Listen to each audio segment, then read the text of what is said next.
Видни интелектуалци и общественици тази седмица сложиха подписа си под така нареченото Кърваво писмо.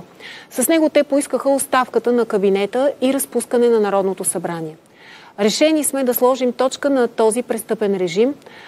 Така повече не може, се казва в документа, адресиран до лидерите на политическите партии, президентът и председателят на Народното събрание.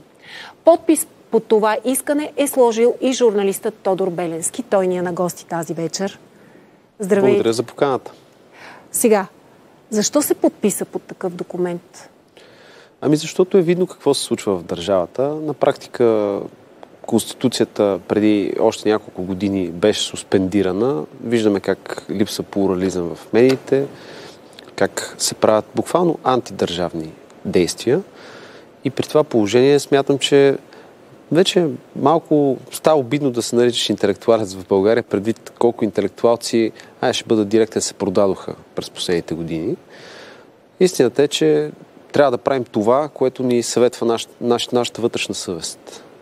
Видяхте ли, като казахте за интелектуалци, видяхте ли днеска Вежди Рашидов, един от най-близките хора на Борисов и, разбира се, 2 пъти, мисля, председател на Народното събрание, каза, че ние гледаме един зле скалъпен театър, един лош театър. Вие как ще определите това, което ето преди вас адвокат Екимджиев го нарече зловещ експеримент? Вие как бихте го определили това, което ни се случва в момента? Общо взето, дали ще слушаме Вежди Рашидов, дали ще слушаме Оруел и Хъксли, наистина нещата не изглеждат никак добре. Бих се доверил на Вежди Рашидов по отношение на театъра. Все пак човек има доста жизнен опит. Предполагам, гледал е не един и 2 театъра, така че щом той смята този театър на абсурда за грозен и пошъл, значи най-вероятно е точно такъв. Сега, в документа, отново да се върнем към него, се казва: всичко наоколо е пропито от корупция и се разпада, но властта твърди, че в страната се наблюдава небивал подем. И веднага давам пример. Денков казва: благодарение на финансовата ни политика хората живеят по-добре. Преди това пък казва: повечето от тях се чувстват щастливи. Защо използва риторика, която още повече разделя хората? Още по-осезаемо прави тази разлика от това, което те си мислят и това, което ние преживяваме. Много е интересно как аз съм наблюдал на 1-2 примера, как хора, които извън политиката изглеждат почти като нормални хора, в един момент, в който влязат в това нещо, започват да говорят като някакви ботове, като някакви настроени машини предварително с зададени опорни точки. И как си го обясняваш? Какво се случва в главата на човек, когато попадне на място, за което очевидно не е подготвен, след като се превръща в бот? Да се върнем към българската литература и по-конкретно към Христо Смирненски и поуките от приказка за стълбата. Това на практика се случва. В един момент започваш да чуваш песни и химни вместо охкането на народа си. Макар че в интерес на истината, за съжаление, голяма част от българския народ вече забрави да бъде homo erectus. Забрави да бъде изправен човек. За огромно съжаление. Прегънали са гръбнаците и това, което в момента е отнето на българина, то не може да се опише с, да кажем, изтъняваш джоб или нещо такова. Това е второстепенно. Но по-гадното е ампутирания дух. Това нещо, прегънатия гръбнак. Той е прегънат, защото липсата на национално достоинство. Защото той не иска да плати никаква цена за това. Да. А трябва да се плати. Нали, ние отиваме, поднасяме цветя пред паметниците, пред героите на България. Обясняваме колко трудно им е било. Нали, много често цитираме какво е написал Левски преди да бъде обесен. Но какво от това, когато никой от хората, повечето хора не искат да платят никаква цена. И обикновено всичко се свежда до това да си стоя на работа, да си получавам заплатата, да не би нещо от рахатлъка, който съм си изработил, да не се наруши. Значи историята показва за огромно съжаление, че масите винаги са били изключително инертни и не са били катализатор за обществени промени. Но за съжаление, така наречените интелектуалци, така наречения елит в България от много години наред вече показва, че е изключително продажен, изключително компрадорски, изключително услужлив, що се касае до чужди интереси. По никакъв начин не показва гръбнак, не показва мозък, не показва желание за нещо национално. Аз преди вече бая години проведох един разговор с професор Иво Христов, в който той каза, в България елитите не са патриотични. И това е в основата на реално погледнато жалкото състояние на България. И ние се намираме в едно историческо дъно именно от тази гледна точка. Ако всеки един от нас бъде накърнено личното му достоинство, той го приема много тежко. Нали така? В работа, в личен живот, направо на живот и смърт става. Точно така. Но когато накърнят националното достоинство, вече някакси можеш да не го направиш възприемат. компромис. Точно така. А в крайна сметка, какъв човек си ти, ако нямаш национално достоинство?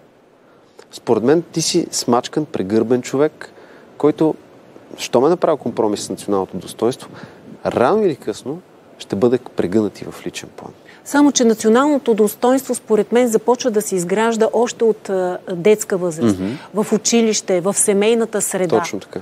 Колко полагаме усилия в тази посока? Според мен, почти николко. Най-малкото първите са родителите, които трябва да дадат примера за това. Точно така. Както имаше един такъв свеж виц за Иванчо. Иванчо се връща вкъщи и казва: тате, получих двойка. Сега ще има последствия. Разбира се, взех номера на учителката да ходиш да се разправиш с нея. Това е, за съжаление, голяма част от родителите уневиняват за всяко нещо децата си или просто ги оставят. Гледат си тия джаджите, които са в по-умни от нас, изглежда, станаха в джоба на всеки един и буквално оставят децата си на самотек, след което констатират, то от малото поколение нищо не става. Без да поемат обаче отговорност. Затова за мен ключовата дума е отговорност. Във всяко едно нещо. Във възпитанието на собствените си деца, в следенето на политическата и икономическа ситуация, в социалната грижа за всеки един от нас. Знаете ли, спомням си за едно изследване, което беше проведено малко след началото на войната Русия-Украйна. И тогава се оказа, че само 6% от българите биха били съгласни, готови и самоотвержени да се сражават за родината ни. 6%. Някакси това изследване беше потопено и то ярко показва всъщност всичко това, за което вие ни казвате. Но в крайна сметка, какъв пример, когато виждаме какво се случва в парламента? Ето, видяхте ли днес? Дори имаше размяна, не стана ясно. Юмруци ли са си вкарвали, перчеми ли са си разрошвали и така нататък. Какво се случва най-горе? Главата. В главата се случва това, което се случва в цялото общество. За съжаление, аз имам чувство, че гледам някакво дежавю. Гледайки заседанията на парламента, излизайки на улицата, особено отивайки в студентски град, то се вижда едно и също. Една брутална комплексарщина, едно ниско ниво във всяко едно отношение. Както на самите закони, които тук всеки един адвокат, с който говоря, в момента се хваща за главата и казва: това дори не са закони. Реално и те се чудят да се смеят ли и да плачат ли. То е на границата. Пълен абсурд. Защото колкото и да се смеем, това рефлектира върху нас. Защото трагично. Ние сме опитните зайчета, върху които всъщност буквално идва това законодателство. Огромната трагедия на нашето общество е, че то е вдигнало ръце, казало е: всички са маскари, разочаровани сме, ние толкова пъти опитахме. В крайна сметка, какво се опитали? Аз слушах и разговор с адвоката Кимджиев. Той казва: аз им се доверих на тия хора. На база на какво? Аз това не мога да разбера. Хората, които обясняват, те са предатели. Не, те не са предатели. Те са дошли със своите идеи и ги реализират абсолютно успешно. От тяхна гледна точка, банковите им сметки са се увеличили. Те са си постигнали това, което искат към този момент, защото тяхната цел е именно личното облагодетелстване, плюс са се показали пред камерите, нали, защото има една друга много подходяща шега, насрано на екран. Да, те са това. Те са известни, направили са пари. Какво повече им трябва на тези хора? Защо изобщо някой е вярвал, че тия хора са дошли да се борят с Пеевски или с Борисов за нещо различно от Софрата? Аз не мога да разбера това. Признавам си, малко ми е инфантилно. Сега, ако те все пак успеят и вероятно ще успеят да наредат своите си хора в регулаторните органи, без значение дали това ще мине с големи конфликти, раздори вътре и така нататък, вероятно, в крайна сметка ще се случи. Можем ли да считаме, че след това държавата ни тотално ще бъде овладяна и много трудно ще има процеси различни от това да излезем от тази сглобка? Ами то към момента реално разделение на властите няма. Всичките основни позиции в държавата са заети от тази така наречена сглобка. Така че аз не мисля, че нещо кой знае колко радикално ще се промени. Аз споменах още в началото, на практика по време на COVID, това суспендиране на Конституцията и основните човешки права.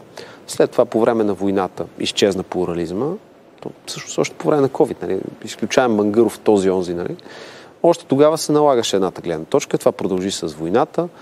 Сега в момента се наблюдава същото в политическото пространство. На практика българинът е много добре запознат. Усеща какво се случва. Знае, чел е Байгани, прави избори. Наблюдава същото в момента. И този е с нас, и Околийски е с нас. Нищо не се е променило. Методиките са същите, само че българинът непрекъснато казва: аз съм огорчен, аз не искам да се занимавам с това. Аз не искам... Излъгаха ме, да, млада бях, мамо, излъгаха ме. Много пъти това е лъгане. Тази нашата девственост няколко пъти се появява. Някакси се ни лъжат, цени такова, ти се сме девствени. Не знам как става тази работа. Само, че като че ли се понаучихме да разчитаме и посланията на политиците и да разбираме къде точно ни лъжат. Особено тези хора, и като журналистите, и тези хора, които ежедневно следят политическите събития. Та в този контекст как смяташ, че ще се разреши конфликта между Борисов и Продължаваме промяната за това посещение в САЩ? Аз започнах анонса си с това. Той като че ли не е много съгласен и даже май ревнува от това, че няма да е той в самолета. Ами, така е. Когато големия господар не си му толкова близо до сърцето вече, нормално. Има такава ревност. А иначе как ще се развият отношенията? Те си регулират финансовите отношения по последния начин. Видя с прословутия план за възстановяване и устойчивост. В момента, в който бяха пренебрегнати фирмите на ДПС и на ГЕРБ, те казаха: не, няма да се случат по този начин нещата. Ще се дели. И естествено седнаха на масата, разделиха порциите и нещата се получиха. Сега в момента борбата за сърцето на хората отвъд океана, разбира се, тя е зловеща, има и ревност, има разни такива душевни тързания. Но общо взето аз предлагам да не се занимаваме толкова с тях. Между другото, Вежди Рашидов днес по BTV каза, че държавата се управлява от Галя от посолството. Цитирам го. Това му бяха думите. Така че Галя от посолството не е само митичен герой в някои публикации, за които си мислят, може би, от Продължаваме промяна Демократична България. Ето, казва ги човек, който е бил вътре в системата и съобщава отново това име. Аз съм съгласен, само че мен ми се струва, че това посолство ние го използваме като оправдание за всяко едно нещо. Нали, в началото виновни ни бяха германците, после виновни ни бяха съветците, сега виновни са ни американците, след това някой друг ще ни е виновен. Истината е, че сме си виновни ние, че допускаме нашата държава да бъде управлявана отвън. Трябва да си го кажем ясно. И тези наши герои, така наречени, които го допускат това нещо, тях трябва да държим отговорно. Между другото, Радослав Георгиев ни пише едно предупреждение: ако някой от тези шарлатани на 3 март се появи на Шипка, ще стане страшно. Има още народ, макар и доста отслабен. Тече организация, казва той дори. Ще го пусна, за да го видят. Значи, все пак мърда нещо в сърцето, в съзнанието ни. Разбира се, че мърда нещо. Въпросът е, че ние сме много повече. Да кажем така, нормалните българи все пак сме много повече. Но, за съжаление, всеки се съобразява с някакви обстоятелства. В кръчмата сме хъшове, дигаме чашите, във крещим. Фейсбук пишем. Така, сега в момента Фейсбук е модерната кръчма, ако мога така да се изразя. Там сме хъшове всичките. Всичките сме борци за свобода, за права, за каквото се седи. Само, че в момента, в който излезем оттам и трябва да свършим нещо конкретно, това вече не се случва. И огромната част от хората предпочитат да преклонят главица, да преклонят гръб и съответно нещата продължават по същия начин. Сега на шипка мога да замерим някой с снежна топка или да му направим бяла мечка, ама това няма да промени цялостната ситуация и концепция за управление на държавата. А именно това, че да, тя се управлява отвън, да, тя се управлява от посолства, от фондации и така нататък, но това е защото тези, които ние сме избрали или по някакъв начин са насадени в тази власт, защото ние сме отказали да участваме в този процес, тези хора са предоставили българския суверенитет и независимост на чужди посолства и фондации. Както и българското образование вече се случва също. Чувстваш ли се комфортно в настоящата журналистическа среда и защо все по-трудно става истината и журналистиката да се засекат някъде от трасето? Хора като мен не са желани в медиите като цяло. И затова аз ходя само на някакви партизански места. При нас. Не е партизанско. Гледат ни. Не, аз съм сигурен, че ни гледат. Да. Но все пак този начин на журналистика, на говорене и така нататък, по-скоро партизанщина в днешни условия. Защото нормата в момента е да си говорим такива щуроти за евроатлантически ориентации. Аз това не мога да го разбера. Толкова години, когато, да кажем, има някакво противопоставяне между интересите на Европа и на Съединените щати, защото това е нормално да има. Да, съюз има, но той е тактически съюз. За някои неща има разминаване. И цялото това нещо в съвременната ситуация да си говорим едни и същи неща, които сме си говорили, да кажем, малко след 2000-та година, след влизането ни в Европейския съюз и така нататък, нещата се променят. И големите анализатори и в Европа, и в Щатите, и по-на изток, вече усещат този вятър на промяната и не се опитват да говорят с едни клишета от преди 20 години. Ние не искаме да влезем в новата променяща се реалност. Ние се опитваме отново да си говорим едни и същи неща и после се чудим защо сме, да кажем, 5 или 10 или колкото са там години назад в развитието си спрямо някои други държави. И даже няма да давам за пример Запада, давам пример с една Румъния, с която влязохме на равни нога в Европейския съюз. И сега в момента тази същата Румъния не само финансово е по-напреднала, но и в някои други отношения. Дори имиджово, аз съм си говорил с румънци, много интересно, че в България се сочи Лаура Кьовеши като светая светих. И румънци са ми казвали да не ви се случва борбата с корупцията, която се случи в Румъния. Тоест, румънците са крайно недоволни от тяхната борба с корупцията, но смятам, че въпреки това тя е малко по-ефективна от нашата. Тоест, къде се намираме ние? Под Марианската падина. Аз мисля, че докато си седим по диваните и се чудим кой ни е прецакал в живота, фермерите може би пък ще разрешат по някакъв начин проблема и ще има някаква промяна, макар и в областта на тази политика. Защото виждаме, че Европа, както се казва, гори. Знаете, в Брюксел какво се случва в момента. Но за да завършим все пак малко някак си с усмивка разговора, петък е, да видим, колеги, една снимка и да изненадам госта си с нея. Така, четем на общината в Русе. Всеки журналист, който прекрачи произволен вход на общината, се пита кой е, защо идва и се звъни на 745 преди да се пусне да влезе. Само след установяване на контакт с някой пиар отдел, журналистът се пуска. Не се позволява също и заснемане на репортажи в фоието без знанието на пиар отдела. Ако пък 745 не се обади, ето дадени са и други телефони, които също можем да ги потърсим. Усмихнахте се. Добре е това, че ви накарах да се усмихнете, надявам се и нашите зрители. Все пак общината след това се е извинила, сменила е това правило и вече, слава Богу, от една седмица журналистите могат спокойно да влизат. Но това е пак благодарение на, че се е дала гласност. Ако бяха си изпълнявали стриктно това, което им казват, може би щяха да минават и през скенер проверка, не знам. За какво е знак това?